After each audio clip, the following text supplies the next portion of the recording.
I'm Heather.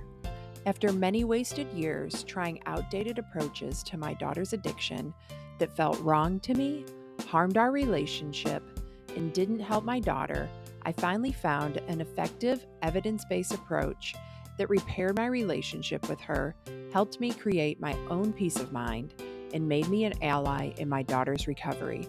I teach you a loving and compassionate approach to help you encourage change and create connection. Addiction impacts the entire family system.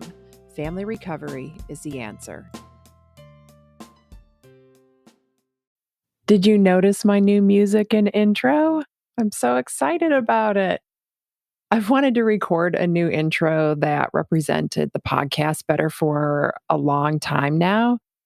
And so I got new music, and that inspired me to do it. Originally, I was just focused on getting the podcast started and getting it out there. And I was like, eventually, I will record a new intro. And of course, here it is over a year later. And I'm just now recording the new intro. But Joey from the Safe Home Families podcast, who is on episode number 40, made the new music for me.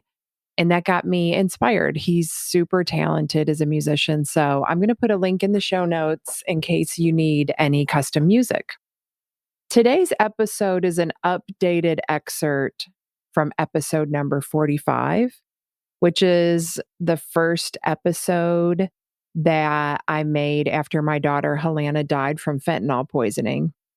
It was such an emotional episode that I wouldn't blame anybody who couldn't bear to listen all the way through it.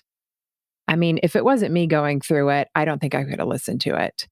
And my pain was just so fresh at that time. It was just incredibly raw. And I don't want the really important message that was later in that episode to be missed because it was just so emotional. So I'm updating that part, the end of the episode, the message that I want you to hear, because there were 3 critical messages in that episode.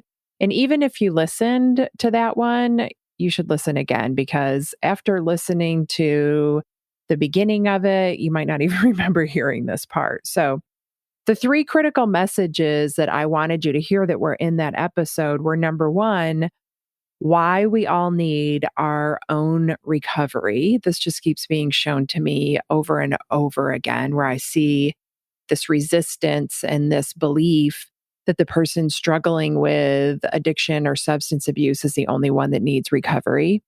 Number 2, why you need a community as you go through your child's addiction and recovery.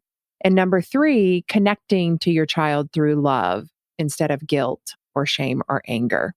So let's start with number 1, why we need our own recovery.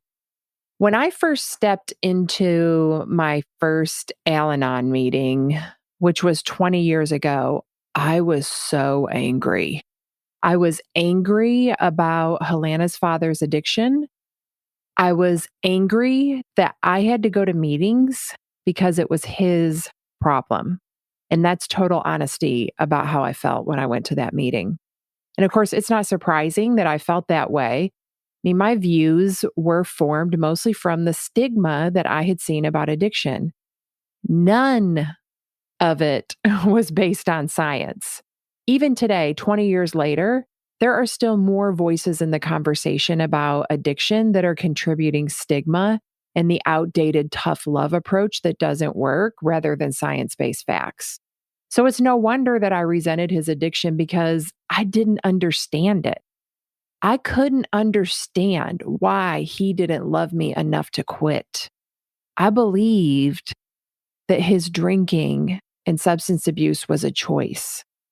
And I believed that if he loved me and our daughter enough, that he would choose us over his addiction. Those beliefs were so painful, but they made sense to me with the very limited understanding I had about addiction. When we first got together, I drank just as much as he did, so I didn't see his drinking as a problem. We had a good time together. And I just assumed that he could stop whenever he wanted to, like I could. About a year into our relationship, I decided all right, I'm going to get serious about my life. I was in my mid 20s. I wanted to get my college degree. So I quit drinking. I got serious. I went back to college. And it was just that simple for me. Even though I drank a lot at the time, a lot, I was just done drinking one day. I wanted to do something different with my life. I knew what it was, and I was ready to go after it. I assumed that Helena's father would either quit drinking with me or at least slow down his drinking, but he didn't. A few months after I was back in college, I found out that I was pregnant with Helena, and that just made things so much worse because my priorities changed even more. And of course, his still stayed the same. My focus was on preparing my life for a baby and getting my degree so I could support her. And his priority was drinking and going out. So when I walked into Al Anon for the first time, it was because her dad was going to AA. Helena was 18 months old at the time. So over 2 years had passed. And it was 2 years of built up resentment and anger and frustration because I took everything he did personally. The only thing that I wanted more than I wanted to be angry at him was for my daughter to have her father in her life. And I really believe that's why I went to that first meeting to support him because I had no idea yet that I was supposed to be there for me. And that's what this section of this episode is about, like why our own recovery is so important. One of the outdated beliefs about addiction is that the person with the addiction is the only one that needs to change. And that is just not true. And it's easy to say that, right? Because their behaviors are more questionable. And it's easy for us to point to them as the one that is doing everything wrong. But everyone who loves somebody with an addiction needs to do the work for their own healing. You need to do the work that you want your child to do. That work includes healing your own emotional wounds or traumas. You have to create that mind body connection so you can tap into your inner wisdom about what's best for you and your family instead of relying on others to tell you what is best. I mean, I went through a lot of that, relying on the experts to tell me what was best. And it did not work well the first couple of years until I finally found the right expert. So we have to become the person that we've been looking for to help us. That way you don't get led down the wrong path by somebody who doesn't align with your values or is still working from that outdated system that doesn't work. I mean, everyone in the world needs to work on themselves. Working on your mental and emotional health is as important and necessary as working on your physical health. Many people won't work on themselves, though, and this is why. They only experience intermittent, painful triggers to their wounds and traumas. And your trigger, which is your child's addiction, is relentless and ongoing. A child's addiction is a constant trigger to all your emotional wounds and traumas. And it might let up for brief periods, but even in sobriety, the fears are often still there if you don't know how to manage them. So, you, as the parent of a child struggling with addiction, aren't different than anyone else in the world, but your trigger is constant and relentless. So, you're forced to seek help and make changes in your life if you want relief.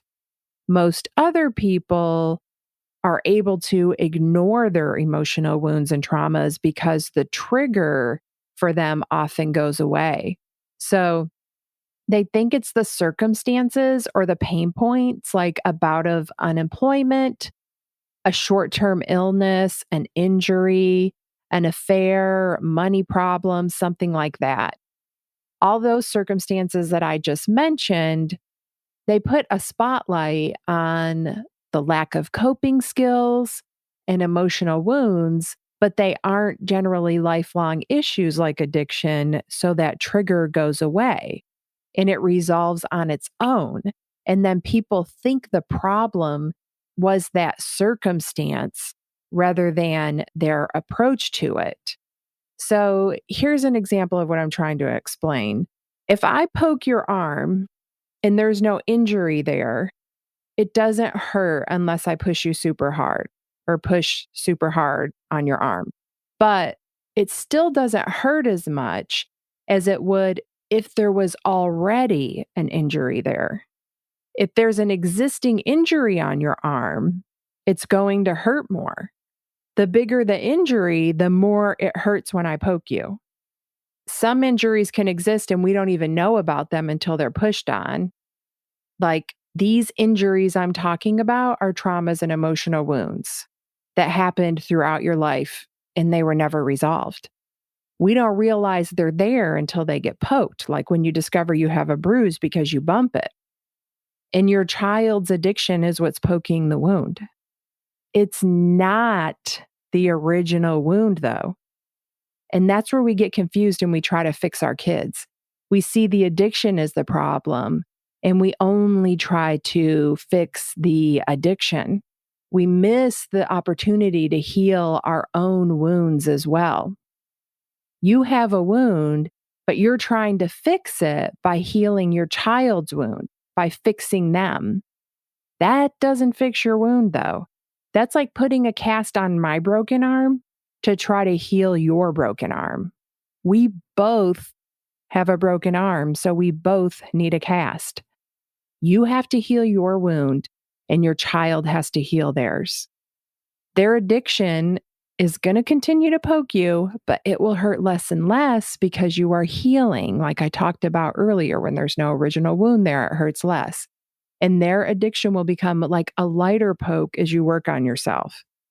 You'll also be taking the microscope off of them and creating space for them to do their own healing.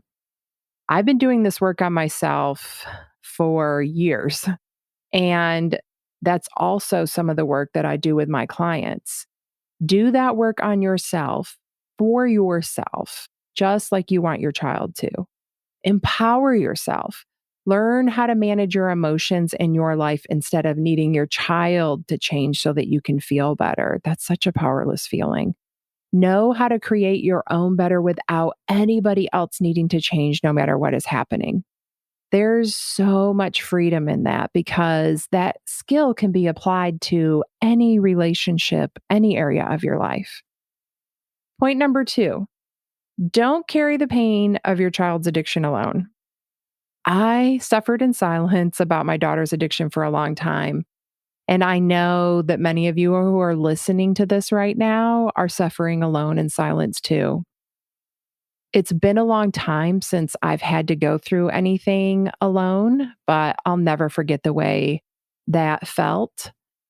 Now, though, what I've learned from that helped me not to go through anything alone anymore.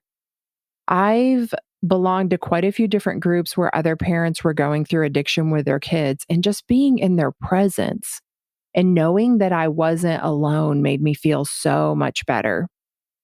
When Beth Syverson from Safe Home Families podcast and I did the craft workshop together in April, I got a lot of feedback about how good it felt to hear other parents talk about the same things that they were going through.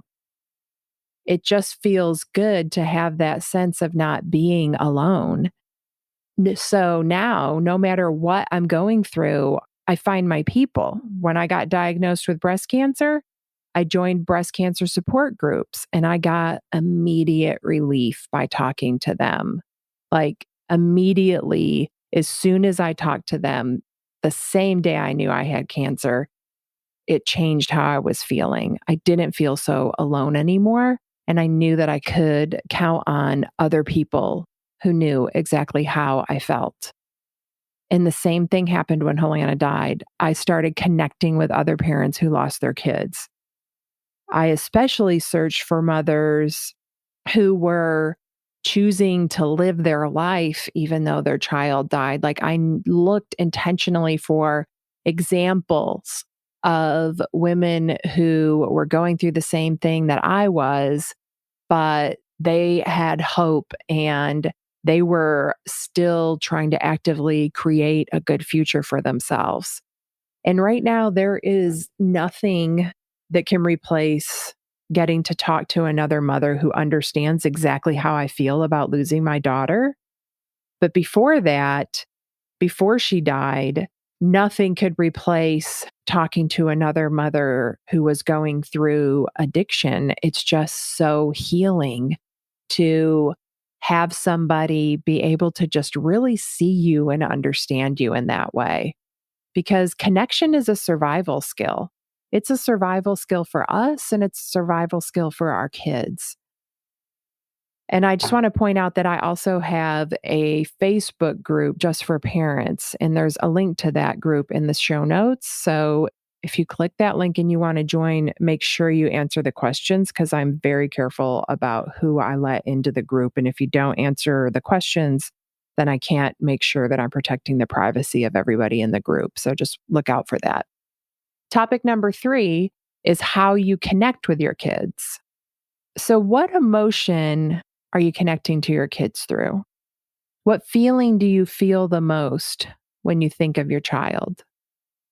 That feeling that you feel the most when you think of them is how you're connecting with them. For a lot of parents, the main feelings are guilt, shame, anger. And then those feelings keep coming up in their relationship no matter what they do. Like they're trying to change, but their relationship still ends up revolving around those feelings. I've been there too. I've experienced the frustration of it. And that's why I'm bringing it up because I also see this happening with a lot of grieving parents where they're staying connected to their kids through grief the same way that I was connected to Helena in anger and guilt before I figured out how to manage my own emotions. And of course, grief is part of the process when you have a child that dies, and anger and guilt are part of the process when you have a child dealing with addiction. And it's not that those things should never come up, those just shouldn't be the main emotions that we experience in our relationship, because if they do, then it's just going to hold us back from what we really want. So when Helena died, of course, I felt the temptation to only to connect to her through grief. I don't want her memory to fade. I don't want the world to forget her, and connecting to her through pain and grief is easy, right? It's just the default when you're going through that. In the same way, it was easy for me to default to anger and guilt early in her addiction. But in the last 4 or 5 years of Helena's life, I made a commitment to connect to her with love above anything else. I worked really hard to sort through my unintentional feelings of guilt and shame and anger so I could connect to her through love. And I was able to turn our relationship around by doing that. And I've also shared several times in other episodes or videos how when Helena first got sober, I had to be really vulnerable and keep leaning into love and getting closer with her, even though I was scared that she would use again and that I would lose her to her addiction. But I don't regret that vulnerability and leaning into loving her for a second. Like, I'm very grateful that I went all in on our relationship. There's no way it would have ever hurt less if I had held my love back. I just have regrets for that today. So I'm still going all in on connecting to her through love in her death as well. Like when of course, I still grieve. It's a process, but I try to redirect and focus because grief is love. And I don't want a connection to her through the painful part of it. I want to focus on the love. And I know so many parents who struggle with feeling guilty about enjoying their life when their child is struggling with addiction.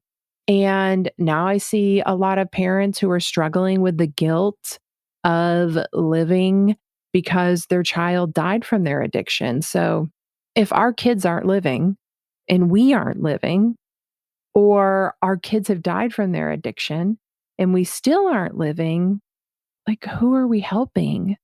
That doesn't help anything. It just keeps us from separate, right? It keeps us from being able to really connect with our kids or anybody else. And I'm not helping anybody that way. If I'm not taking care of myself, if I'm not functioning, then I can't help other parents. So that's all I have for this episode. If you want help and support with your child's addiction, you can sign up for a call using the link in the show notes.